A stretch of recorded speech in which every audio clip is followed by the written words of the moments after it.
미국 역사상 가장 부유한 여성 중 한 명이었고 뛰어난 투자가였던 해티 그린이라고 하는 여인이 있습니다. 이 여인이 주식과 채권 투자 또한 부동산 거래를 통해서 억만장자 가운데에 이름에 올릴 수 있을 정도로 부유했습니다. 남성 중심의 월스트리트에서 성공한 몇 안 되는 여성이었습니다. 경제 위기 때 과감하게 저가 매수를 하는 역발상 투자로 큰 성공을 거두었으며 19세기 보통 여성 대부분 남편이나 가족에 의해서 재산이 이렇게 관리되었지만 이 여인은 스스로 금융을 공부해서 직접 운영했습니다. 긍정적인 평가를 한다면 이 여인은 부정한 금융 거래를 하지 않았다는 것이고, 또한 그녀를 잘 아는 그러한 사람들은 이 경제 공황 가운데에서 금융가든지 시정부에 자유롭게 적정한 이자를 받고 돈을 빌려주는 그런 것 때문에 좋은 평가를 하는 사람은 그녀를 월가의 여왕이라고 칭찬했습니다. 현재 그녀의 자산 가치를 그때는 1억에서 2억 달러였는데 오늘날 가치로 환산해 보니까 우리나라 현대자동차 그룹의 회장이나 또 카카오 창업주 정도의 자산에 견줄 수 있었습니다. 그녀가 부자에서 유명한 것이 아니라 이 여인이 유명한 것은 그녀가 구두쇠였기 때문입니다. 이 여인은 난방과 조명을 거의 사용하지 않았고 오트밀 같은 경우도 직접 끓여 먹으면서 생활했다고 합니다.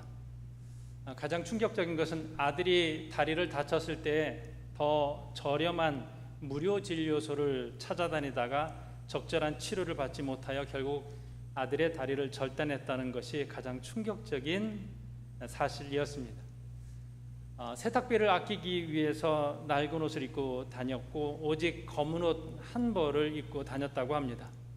또한 더 저렴한 우유를 찾기 위해 도시를 헤매기도 했고 신문 사는 것이 아까워서 다른 사람이 읽었던 것을 다시 주워서 읽었던 여인이었습니다.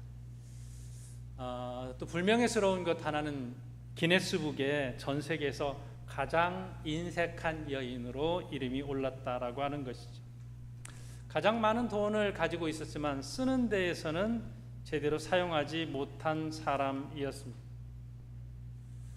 어느 누구나 이 여인의 이야기를 읽으면서 구두쇠라는 말을 이렇게 합니다.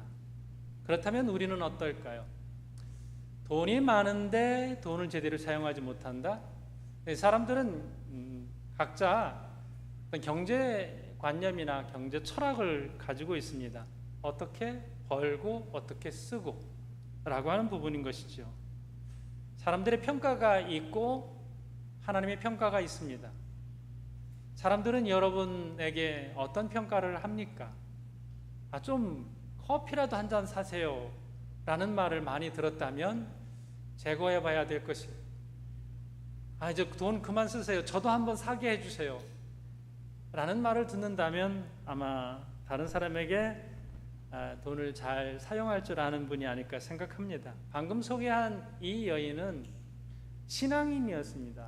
케이커교도였고 어떻게 보면 엄격한 신앙생활을 해야 된다라고 가르침을 받은 사람인데 어떻게 절약해야 되는지는 배웠는데 어떻게 써야 되는지는 제대로 잘 배우지 못한 여인이 아니었을까 싶습니다. 주님께서 이 여인을 보면서 어떻게 평가했을까요? 너를 위해서 제대로 쓰지 않아서 잘했다라고 칭찬하셨을까요? 아니면 왜 그러고 살았냐라는 책망을 들었을까요? 성경의 달란트 비유 가운데 보면 한 달란트 받은 사람에 대한 이야기가 나옵니다. 가진 것을 제대로 활용하지 못해서 주님의 책망을 받게 된 것이죠. 이런 모든 말씀들이 오직 우리 자신에게 적용이 되어야 될 텐데요. 우리는 어떻게 살아가야 할 것인가? 역사적으로 이 경제 관념에 있어서 제일 본이 되는 분이 누구냐면 감리교 창시자인 요한예술레 목사님입니다. 1744년 요한예술레 목사님의 설교 가운데 The use of the money라고 하는 설교가 있어요. 돈의 사용이라고 하는 것이죠. 이 돈의 사용이라고 하는 설교를 통해서 세 가지를 이야기를 합니다. 벌고 저축하고 나누라 라고 하는 설교 핵심인데요. 첫 번째가 gain all you can이에요. 최대한 벌어라. 최대한 벌어라. 여기서 요한에슬리 목사님이 5가지 원칙을 얘기하는데요. 그 하나가 생명과 건강을 해치지 않는 선에서 최선을 다해서 벌어라. 돈 번다고 몸 망치지 말라는 얘기예요. 또 하나는 우리 몸뿐만 아니라 우리의 마음도 해치지 않는 선에서 최선을 다해라. 돈 번다고 마음 상하지 않도록 하라는 것이죠. 또 하나는 이웃을 해치지 않는 선에서 직업 활동을 해야 된다. 또 하나, 다른 사람의 몸을 상하면서까지 돈벌이의 수단으로 삼아서는 안 된다. 그리고 5번째가 모든 사람의 영혼에 유익을 끼치는 일에 종사하며 돈을 벌어야 한다. 돈을 버는데 내가 돈을 버는 것으로 인해서 다른 사람에게 해가 되는 것이 아니라 유익을 끼치는 선에서 돈을 벌어라 라고 하는 게 이게 gain all you can이에요. 두 번째가 save all you can, 최대한 저축하라는 거예요. 웨슬리 목사님은 낭비하고 사치하는 것을 경계했어요. 그러려면 단순하게 살고 절제된 삶을 살면서 필요 이상의 소비를 하지 않는 것이죠. 오늘날로 말하면 과소비하지 않는 게 되겠죠.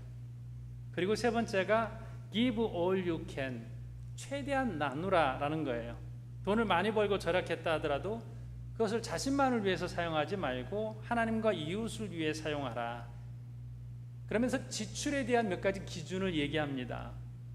성경에 나타난 하나님의 뜻과 말씀에 순종하여서 지출을 했는가? 혹은 지출하고 있는 이 재물이 예수 그리스도를 통하여서 하나님께 봉헌이 되는 재물이 되는가? 그리고 다시 부활하는 날 내 재물 내어주는 행위가 주님께 칭찬받을 만한 것인가? 라는 거예요. 우리는 우리 스스로에게 굉장히 관대한 점수를 주는데, 내가 구제하고 싶습니다, 선교하고 싶습니다, 이웃을 위해서 좋은데 물질을 사용하고 싶습니다 라고 하는 마음을 갖는 것만으로 내가 절반 정도는 선교를 하고 있는 것으로 착각하는 그러한 분들이 있습니다. 실제로 실천은 하지 않으면서 내가 언젠가는 좋은 일을 할 거야 라는 마음만 가지고도 내가 어느 정도는 좋은 사람인 것으로 생각을 합니다. 실제로 실천하는 것과 마음만 갖는 것과는 굉장히 큰 차이가 있죠. 오늘 예수님에게 직접 찾아온 이 사람도 비슷한 사람이 아닐까 싶습니다. 꽤 괜찮은 사람입니다. 성경에는 이 사람을 관리 이렇게 표현합니다. 관리, 관원이라는 말이 헬라어에서 아르콘이라는 단어를 쓰거든요. 좀 존경받는 리더의 위치에 있을 때, 지도자의 위치에 있을 때 이 아르콘이라는 말을 사용합니다. 큰 부자였고 존경받는 리더였다. 어떻게 보면은 부족함 없는 그러한 위치에 있는 사람이었습니다. 젊고 건강하고 경제적으로 아주 넉넉한, 우리가 볼 때에는 참 부러운 사람 중에 한 사람이 될 것입니다. 그런데 이 사람은 왠지 자신이 만족스럽지 못했습니다. 자신의 삶에서 굉장히 큰 덩어리가 없는 것 같은 불안과 염려가 있었습니다. 보통 이렇게 경제적으로 넉넉하고 지위가 높은 위치에 있으면 거만하기 쉽고 교만하기 쉬운데 이 사람은 그렇지 않았습니다. 물질의 노예가 되지 않았다라고 하는 것이죠. 물질이 많으면 세상 다 가진 것처럼 큰 소리치기도 하고 사람 무시하기도 하고 그저 돈 한 가지만 가지고 있는데 그것 때문에 지위도 가지고 있는 것처럼 그렇게 아나무인격으로 사는 사람들이 꽤 많은데, 거기에 비하면 이 사람은 꽤 괜찮은 사람이었단 말이에요. 그러면서 물질이 다가 아닌 영생에 대한 관심을 가지고 있었습니다. 그렇게 주님을 찾아왔는데 또 이 관리의 탁월함은 뭐냐면 자기가 상담을 하고 찾아갈 수 있는 사람들이 주변에는 많이 있었을 거예요. 제사장도 있었을 것이고요. 바리새인이나 서기관을 찾을 수도 있고 또 유명한 랍비를 찾아갈 수도 있었을 텐데 그들을 생각해 보니까 주변에서 함께 어울리고 친교를 나누고 있지만 그분들에게 가서 상담을 해서 결정적인 확실한 답을 얻을 것이라는 그런 확신이 들지 않았습니다. 보니까 예수님은 달랐어요. 예수님에게 가면 영생의 문제, 그분이 너 잘했어, 너는 천국 갈 수 있어, 이렇게 얘기해 주면 자기의 마음이 평온할 것 같은 그런 확신이 들었던 것 같습니다. 또 이분이 잘했던 게 뭐냐면 대낮에 사람들이 있는 가운데에 떳떳하게 예수님을 찾았다는 것이죠. 비슷한 위치에 있는 분 가운데 니고데모라는 분이 있어요. 니고데모도 영생에 대해서 관심이 있습니다. 그래서 예수님을 찾아오는데 언제 찾아오냐면 한밤중에 찾아와요. 낮에 예수님을 만날 자신이 없습니다. 세리와 죄인의 친구라고 불려지는 예수님과 만나서 자기의 위치가 낮아질 것 같은 그러한 마음이 있었던 것이죠. 그런데 오늘 이 관리는 사람들이 있는 한낮에 예수님을 찾아와서 당당하게 어떻게 해야 영생을 얻겠습니까? 라고 질문을 하는 것이죠. 영생에 관심을 가졌다는 것은 굉장히 놀라운 것이죠. 미래에 관심을 갖는다. 당장 눈앞에 있는 현실이 아니라 내가 죽음 이후까지 생각을 한다라고 하는 것은 이 사람의 영적인 관심이 탁월했다라고 하는 것입니다. 신앙인은 누구냐? 예수를 믿는다는 것은 영원한 삶에 대하여서 확신을 가지고 있다는 거예요. 예수 그리스도의 죽으심과 부활이 내 삶과 연결이 되어 있습니다. 그래서 나는 죽음의 문제도 예수 그리스도의 부활과 함께 해결된 사람, 이 사람이 신앙인이거든요. 여러분의 미래는 온전히 주님께 맡겨져 있습니까? 10년 뒤, 20년 뒤 사람들이 장래에 대해서, 노후에 대해서, 은급에 대해서, 연금에 대하여서 이런 불안함과 있습니다. 이런 불안함이 있는데 여러분의 미래는 주님께서 책임져 주시고 죽음 이후까지 주님께서 책임져 주셨다는 확신을 가지고 있습니까? 그래야 신앙인인 거거든요. 요즘은 우리가 많은 부분에 있어서 노출되어 있는데 정보의 노출이죠. 우리는 건강 정보를 정말 예전에는 웬만한 의사가 알 수 있을 정도의 정보를 많이 가지고 있습니다. 유튜브를 통해서 보더라도 우리는 먹어야 될 음식, 먹지 말아야 될 음식, 하지 말아야 될 행동, 이런 것들 과학적인 데이터에 의해서 쏟아져서 들어오고 그 정보를 우리는 많이 알고 있습니다. 그 정보를 통해서 우리가 바라는 것은 조금 더 건강하게, 조금 더 오래 사는 것이거든요. 그 하나만 본다 하더라도 정말 저렇게만 하면 오래 살 것 같은 그런 마음이 들기도 합니다.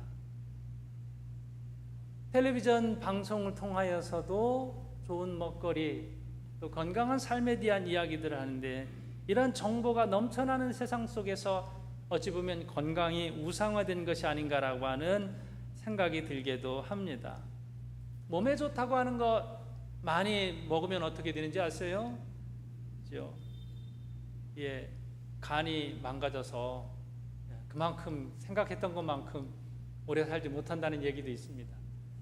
보약을 너무 많이 먹어서 보약 중독에 걸려서 간암으로 죽은 사람에 대한 이야기도 있습니다. 수술하기 전에 의사가 하는 당부가 있습니다. 저도 들었던 당부인데요. 건강식품 먹지 말라는 거예요. 신신당부합니다. 보약 먹지 말고, 상황버섯 이런 거 먹지 말고, 홍삼 먹지 말고, 봄에 좋다는 거 제발 먹지 말고 수술하기 전까지 그냥 평소에 먹던 대로 먹으면서 수술 때에 오르라는 거예요. 많은 분들이 몸에 좋다는 것 과하게 섭취를 해서 이제 간에 무리가 가서 수술에 실패하는, 그래서 수술할 때 제대로 수술하지 못하는 사람들이 있다는 거예요. 그런 사람들이 우리나라에 의외로 많다라고 하는 것이죠. 어떻게든지 우리는 그러한 생각을 이제 하게 됩니다. 조금 더 우리의 생명을 연장시킬 수 있을까? 그런데 거기까지거든요. 딱 조금 더 건강하게, 조금 더 오래 사는 것까지인데 그 뒤에 영원한 삶이 얼마나 가치 있는지, 이 영원한 삶을 위하여서 우리가 오늘 무엇을 해야 되는지에 대한 부분들은 먼 미래로 그렇게 중요하지 않은 것으로 여기는 사람들이 많다라고 하는 것이에요. 그런 면에서 이 관리는 탁월했어요. 영생에 대한 문제를 가지고 예수님에게 왔습니다. 그러면 그동안에 너는 영생에 대해서 어떤 노력을 했냐라는 질문에 무언의 질문이 있습니다. 주님께서 말씀을 하셨어요. 율법에 대해서 말씀을 했는데 이 사람은 자신의 영생을 위하여서 어려서부터 율법을 잘 지켰다라고 대답을 합니다. 내가 무슨 선한 일을 해야 영생을 얻겠습니까? 라는 질문을 예수님께 해요. 영생의 문제를 어떻게 가지고 오는 거예요? 행위의 문제로 가지고 있는 거예요. 행함. 어떻게 행하면 내가 영생을 얻겠습니까? 라는 질문을 예수님께 가져온 거예요. 그러면서 은근히 자기는 잘했다는 것이죠. 예수님의 대답을 기대할 때 그 정도면 잘했어. 충분해. 너는 하나님의 나라에 들어가기 아주 적합해. 이 말씀을 들었다면 정말 기분 좋게 돌아갈 수 있었을 텐데 주님께서 딱 한 말씀 더 하십니다. 아직도 한 가지 부족한 것이 있다. 이 말씀은요, 원어적으로 따지면 너에게서 유일하게 부족한 것이 있다. 그런 거 다 중요한 것이 아니라 딱 요거 하나만 하면 돼 라고 하시는 말씀입니다. 이 영생의 문제에 있어서 이 사람에게 방해가 되는 요소가 있어요. 그게 돈이 많다는 것이었습니다. 굉장히 큰 걸림돌이에요. 우리는 이런 말씀을 읽을 때에 좀 염려가 돼요. 혹시 주님이 내 재산 다 바치라고 할까 봐. 여러분에게 해당되는 말씀이 아니에요. 그만큼 또 돈도 많지 않아서 걱정 안 하셔도 돼요. 또 헌신을 위해서 기도할 때에 저 아프리카 오지에 나를 가라고 하실까 봐 그런 헌신에 대한 기도를 좀 주저주저하면서 안 하시는 분들이 있는데요. 그것도 걱정 안 하셔도 돼요. 우리를 너무 그렇게 주님께서 과대평가하지도 않으시고요. 있는 자리에서 우리가 할 수 있는 그 정도 선에서 주님께서 우리에게 말씀하시는데 오늘 이 사람에게만 해당되는 부분이에요. 다른 사람들에게 있는 거 다 팔고 날 따라오라 이렇게 말씀하기보다는 있는 자리에서 성실하게 거기서 최선을 다해라. 주님께서 그렇게 말씀을 하시거든요. 오늘 이 사람에게는 이 사람에게 해당되는 문제가 있어요. 내 재산을 다 팔아라? 이 말씀을 하셔요. 왜 그러냐면요, 너는 보니까 재산을 그렇게 많이 다 가지고 있는 거 그게 큰 걸림돌이다. 그것 때문에 내 인생에 걸림돌이 된다 라고 하는 부분이에요. 또 하나는 가난한 사람들에게 다 주어라. 그리고 와서 나를 쫓으라. 재산 팔아라. 가난한 사람들에게 주라. 나를 쫓으라. 다 어떤 문제예요? doing에 해당되는 문제잖아요. 행함에 해당되는 문제잖아요. 이 사람에게 내가 다 지켰습니다라고 했을 때 내가 다 그렇게 행동을 했습니다라고 대답했잖아요. 주님 보실 때에 이 사람은 알기만 하고 행동하지 않는 사람이었던 거예요. 실천력이 굉장히 약했던 사람인데 주님 앞에 당당하게 나는 그렇게 실천을 했습니다라고 말씀을 하고 있거든요. 그렇기 때문에 주님이 오늘 이 말씀을 이 사람에게 하고 있습니다. 사랑은 실천이죠. 다른 사람을 불쌍하게 여기고 긍휼의 마음을 가지고 있고 너무 안 됐어. 어떡해. 이렇게 말하는 것이 사랑이 아니라는 거예요. 그것만이 사랑이 아니라 무언가 내 몸으로 내 손으로 실천을 한 게 있느냐라고 했을 때 그게 진정한 사랑이 되는 거거든요. 이 청년이 이 관리가 자신이 어렸을 때부터 뭐 하지 마라 뭐 하지 마라 뭐 하지 마라라고 하는 것을 다 지켰다라고 했는데 어쩌면 소극적인 행동을 했을지 모르겠지만은 적극적인 행동을 하지 않았던 사람이 아니었을까. 마치 그렇게 아주 율법을 잘 아는 그것만으로 자기가 실천을 한 것처럼 착각하고 있었는지 모르겠습니다. 그래서 이 영생을 너무 가볍게 쉽게 주님께 와서 뭐 하나의 액세서리처럼 덤으로 하는 것처럼 이렇게 자기가 이루어 놓은 것에 하나 얹어서 찾는 것처럼 그렇게 가볍게 생각하지 않았는가 모르겠습니다. 여러분의 생명을 1년 더 연장한다면,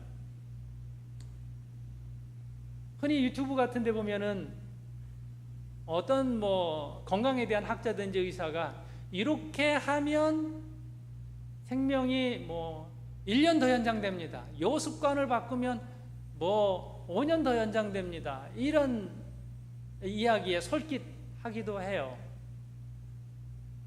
그런데 이 문제는 생명의 1년, 2년 연장의 문제가 아니라 영원한 삶의 문제를 이야기를 하고 있는 것입니다. 그만큼 그 이상의 가치가 있는 것이죠. 어느 부자가 죽음을 앞두고 내가 내 전 재산을 다 드릴 테니 하루만 더 살게 해주세요. 의사도 그거 못하거든요. 한 달만 더 살게 해주세요. 제 딸이 결혼해야 돼요. 아, 돈 더 가져오면 연장 더 해드릴 수 있습니다. 사람이 할 수 있는 영역이 아니잖아요.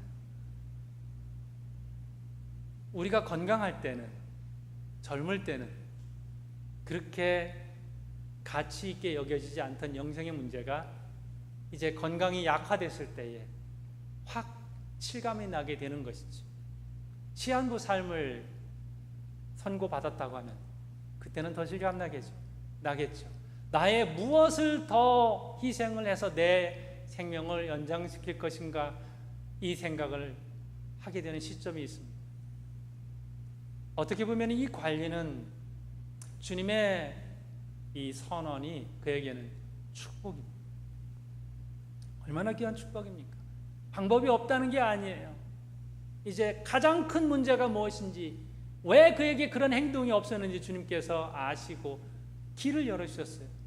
그렇게만 하면 됩니까? 내가 할 수 있는 거군요, 주님 하고 따를 수 있는 부분이거든요. 왜 이 사람에게 이웃에게 주라, 가난한 이웃에게 주라라고 말씀을 하셨을까요? 이 사람은 이웃과의 관계가 원만하지 않았던 거예요. 이 물질로 인하여서, 부로 인하여서 이웃과의 관계가 원활하지 못했을 수 있습니다. 그렇기 때문에 내가 가지고 있는 것은 어떤 이웃의 것이다, 내 것이 아니다, 이런 말씀을 하시고 있는 것입니다.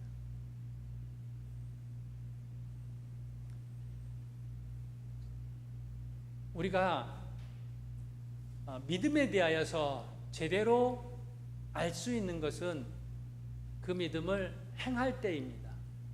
실천할 때예요. 어떤 부분이든지 마찬가지예요. 물질에 국한되는 것은 아니에요. 사랑도 그렇고 용서도 그렇고 우리가 이웃과의 관계에 있어서 내가 알고 있는 것을 내가 실천해야 된다라고 생각하는 것을 행할 때에 그것이 진정한 믿음이 되는 것입니다. 진실하다는 것이 얼마나 힘든지, 진실하기 위해서, 솔직하기 위해서 노력해 본 사람은 다른 사람의 진실에 대하여서 손가락질 할 수 없습니다. 바르게 살기 위해서 몸부림쳐 본 사람은, 그것을 위해서 실천해 보고 애쓴 사람은 다른 사람은 왜 저렇게 거짓되게 사냐고, 왜 저렇게 꾸미고 사냐고, 왜 저렇게 다른 사람에게 거짓말을 하냐고, 이렇게 쉽게 욕하는 것이 쉽지 않은 것이죠. 사랑하려고 애써본 사람이 그 사랑이 얼마나 쉽지 않은지를 아는 것이죠. 그래서 이 관리는, 이 사람은 이제 주님께서 명령하신 것을 이제 제대로 실천해서 그가 영생에 이를 수 있는 길로 갈 수 있는 가능성이 있는 거예요. 그런데 여기 말씀이 어떻게 되냐면 근심하게 됐어요. 그 결과예요. 그의 얼굴이 다 드러나게 됐습니다. 심히 근심하니라. 23절의 말씀이 그런 거거든요. 심히 근심하니라. 걱정이 굉장히 많아졌어요. 차라리 오지 말걸, 차라리 주님 만나지 말걸, 차라리 기도하지 말걸. 기도하고 났더니 부담이 커졌어요.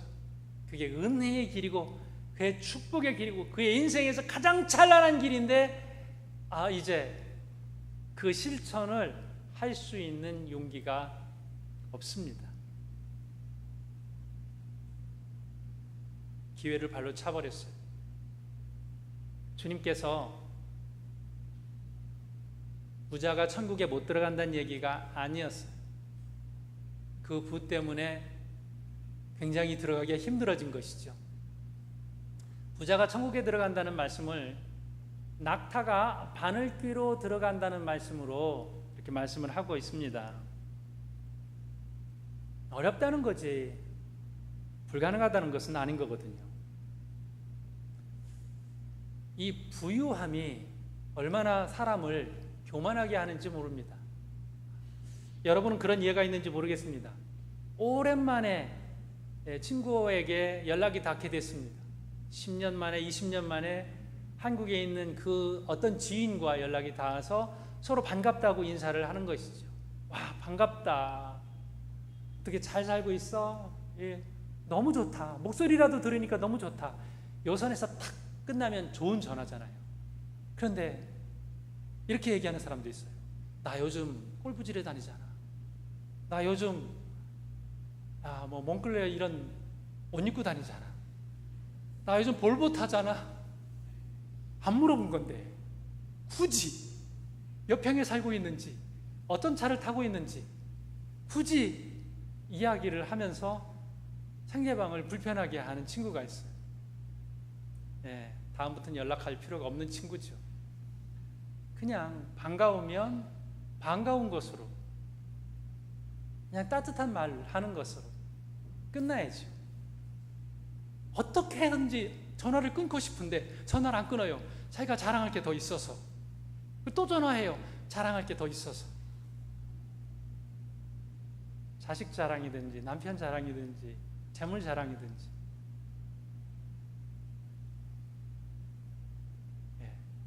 그것은 우정에 방해되는 아주 좋지 않은 재물이 되는 것이죠. 그에게는 없는 게 낫죠. 낙타가 바늘귀로 들어갈 수 있나요? 있어요. 할 수 있다고 나와 있잖아요. 있어요. 두 가지 방법이에요. 하나는 낙타보다 큰 바늘귀를 만드는 거예요. 또 하나 가지 방법은 낙타를 바늘귀보다 작게 만든 거예요. 요즘은 가능해요. 나노 기술이 있어서요. 바늘귀에 낙타 1000마리도 넣을 수 있어요. 주님께서 왜 이런 말씀을 하셨을까? 학자들은 이렇게 말합니다. 예루살렘 성문이 있습니다. 이 성문이 아침에 열어서 저녁에 문을 닫는 거예요. 그러면 늦게 예루살렘 성문을 열고 들어가야 될 사람이 있잖아요. 성이라고 하는 것은 안전한 곳이에요. 성 밖은 위험해요. 강도도 있고요. 밤에는 어떤 일이 일어날지 몰라요. 그래서 성문을 열고 들어가서 안전한 곳에 가야 돼요. 그런데 문이 닫혔으니까 들어갈 수 없잖아요. 이 문은 안 열려요. 그런데 이 성문 옆에 조그마한 문이 있어요. 한 사람만 겨우 들어갈 수 있는 문이에요. 이 문의 별명이 이 바늘귀예요. 그렇게 그 문을 그냥 사람들이 바늘귀라고 그렇게 불러요. 그런데 여기는 낙타가 못 들어가요. 여기는 짐이 있어도 안 돼요. 그냥 한 사람만 겨우 들어갈 수 있는 문이에요. 우리가 주님의 말씀을 그렇게 연결해서 듣습니다. 우리가 천국에 간다. 죽을 때에 부동산 못 가지고 들어가잖아요. 자, 부동산 증서를, 집문서를 내 관안에 넣어달라고 해도 그건 거기서 썩어버릴 뿐이잖아요. 아무것도 가지고 들어갈 수 없는 빈 몸으로. 그런데 여기서 주님께서 말씀하고 있는 것은, 저도 그 문을 들어가 본 적이 있거든요. 예루살렘에서.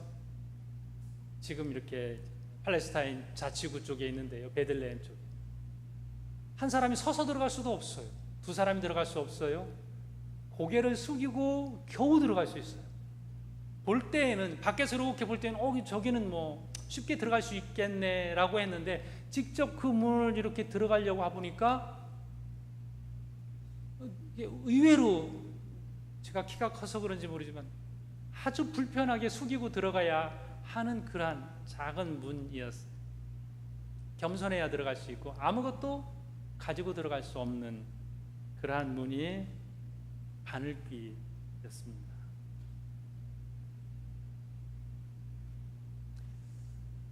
우리가 영생에 이르기 위해서 천국에 들어가는 문은 겸손한 사람이 들어갈 수 있다라고 하는 것이죠. 누가 들어갈 수 있나 제자들이 깜짝 놀라서 묻잖아요. 그때에 주님께서 말씀하십니다. 하나님은 하실 수 있다. 하나님은 하실 수 있는데 사람을 바늘귀로 들어갈 만큼 작게 만들어 주세요. 하나님께서 누군가로 교만한 사람을 겸손하게 만들어 주셔서 바늘귀로 들어가게 하세요. 하나님께서 겸손하게 만들어 주실 땐 좀 아파요. 내 마음이 아파요. 상처가 될 수 있어요. 또 한 가지 방법은 스스로 작게 여기는 거예요. 사람 위에 사람 있는 것처럼 여기지 않고 스스로 겸손한 삶을, 낮아진 삶을 살아서 바늘귀로 들어갈 수 있을 만큼 우리 스스로가 낮아지면, 그러면 바늘귀로 들어갈 수 있는 것입니다. 프랜시스 베이컨이 유명한 말을 했습니다. 돈은 최선의 종이고 최악의 주인이다. 주인으로 돈을 섬기게 되면 그렇게 악한 주인이 없고, 또 잘 다스리면 그렇게 좋은 종이 없다라고 하는 것이에요. 이 관리가 주님의 말씀대로 순종했더라면 얼마나 귀하게 쓰임받았을까라고 생각합니다. 그에게 기회를 준 거예요. 그 누구보다도 넘치는 재물 가운데에 있습니다. 그것을 하나님의 뜻대로 잘 사용할 수 있는 아주 기가 막힌 기회가 주어지게 된 것입니다. 이 땅에는 해티 그린 같은 월가의 마녀처럼 그 별명으로 역사에 남는 사람이 있고, 선하게 잘 사용해서 그렇게 기록에 남는 사람이 있습니다. 우리가 골프 황제라고 알고 있는 타이거 우즈는 5살 때에 아버지와 함께 텔레비전 방송을 보게 됩니다. 거기에 에티오피아의 난민들, 정말 가난하고 한 끼를 제대로 먹을 수 없는 그런 열악한 사람들을 보게 됩니다. 5살짜리 아이가 그 TV를 보면서 눈물을 흘리는 것이죠. 어떻게 해요 저거요? 배고파서 어떻게 해요? 우는 거예요. 아버지가 옆에서 보면서 이런 얘기를 합니다. 걱정하지 마. 내 친구가 좋은 의사여서 저기 지금 에티오피아에 가서 저 사람들을 도와주고 있어. 그랬더니 5살짜리 타이거 우즈가 자기 방에 들어가서 그동안 동안 모아놨던 돈을 작은 가방에 모아가지고 이거 저 아이들을 위해서 줬으면 좋겠어요 하고 내놓은 것이죠. 5살이에요. 그때 그 마음이 내내 이어졌어요. 타이거 우즈가 상금을 받을 때마다 상금을 셋으로 나눕니다. 그 셋 중에 하나는 가난하고 불쌍한 사람들을 위해서 사용하는 것이죠. 변함없이 5살 때의 마음을 지금까지 실천하고 사는 것이에요. 그냥 골프 잘해서 돈 많이 벌겠네, 일반적인 사람들 그 돈 가지고 다 뭐해? 라고 생각하는 것이 일반 사람들의 생각일지 모르겠습니다. 돈이 많은 사람도 아까운 것은 아까운 것이거든요. 근데 내내 실천할 수 있다는 것은 귀한 것이죠. 그도 크리스찬입니다. 신앙인의 마음을 가지고 그렇게 실천하는 것이죠.